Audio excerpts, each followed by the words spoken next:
everyone. Karen Warden with Film Courage, the radio show, outside the studio after an awesome interview with half of the filmmaking duo of the Polish brothers, Michael Polish, and their composer, Kubilay Uner, on For Lovers Only. And we talked a little bit about some of the pros of using the 5D. Right. You were able to walk around France and be very inconspicuous and shoot this film, and you just appeared as a wedding photographer or something. Yeah. But let's talk about some of the drawbacks of the camera. You know, for instance, maybe this moire, you know, that'll be a drawback, that some things do moire on this camera. So maybe this is going to be one. If this moires, that'll tell you about the first drawback to that camera. You know, it is a digital format, so it does have its limitations in the way that digital always has, where the highs and the lows of the, you know, it's very hot. The depth of field is extremely deep, and so you're trying to, everything these digital cameras try and do is try and be like film. They're not film. It's one of those things where you're always trying to make it look like film, but they're around so many. There's so many different looks now that people are getting used to this look of a 5D or digital look, so it's becoming its own thing that people are embracing. It's not so much a film format anymore, or trying to be film. I would say the biggest drawback to this camera is just always trying to make it look great. Always trying to make it, the best thing about this camera is the low light situation, is you can go into places with very, very low light, and I would say that would be the best thing a filmmaker can have right now, is going into places and not needing as much light. Mm-hmm. Okay. Yeah, and you had mentioned that it was great too, because in France there were so many places that just had all natural light, so it was just perfect. Yeah. Can you tell us some interesting sort of stories of the road when it came to shooting? I think Kubi was talking about his favorite shot. Yeah, there's a shot in the beginning of the film when Yves, Mark's character, walks through Paris kind of lost in his funk, and just he's supposed to take pictures. And he walks down this alley of trees, and you know, and in the middle of it, it's clearly overcast because there are no shadows. And then as he's walking, all of a sudden, as if somebody turned on like tens of thousands of watts of lights, all these light spots come through the leaves of the trees as the cloud disappears from the sky, and light him up, and really, really underscore just how forlorn his character is in that moment, how lost in this place.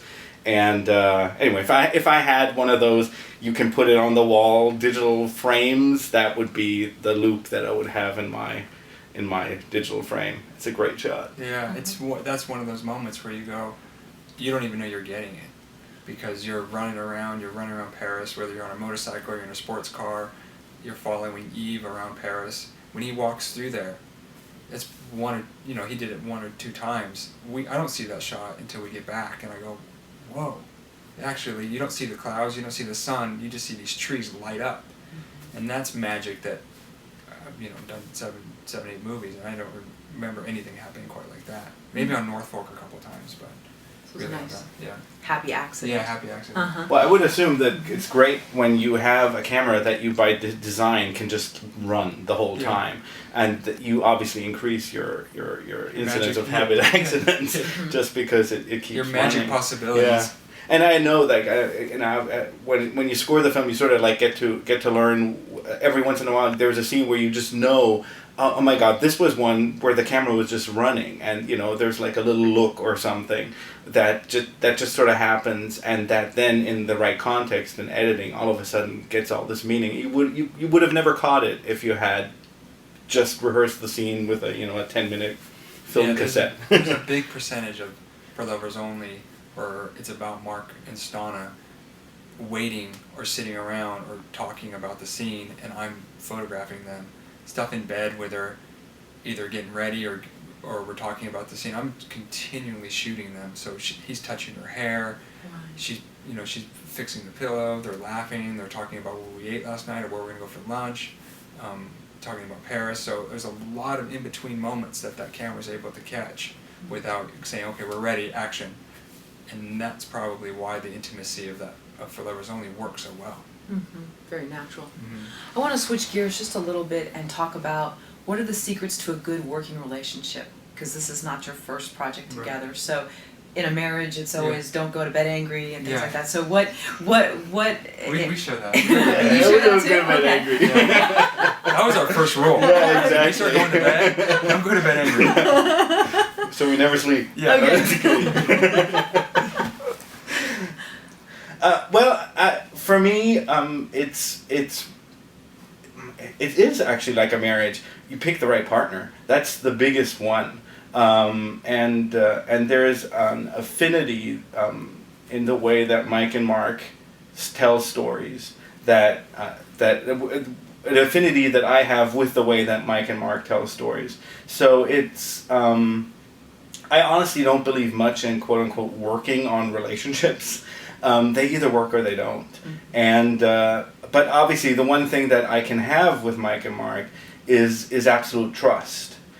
When you writing music for film is a lot like acting.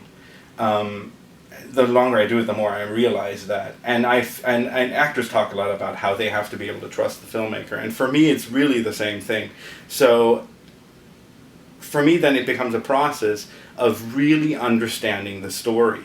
And that goes way beyond any verbal level. I'm learning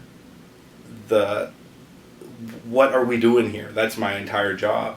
And I just, they have a way of conveying that makes sense to me. Sometimes it takes 5 tries, but they're always fun tries. And so that to me is really the biggest thing. It's a trust relationship, and I can trust those guys. Yeah.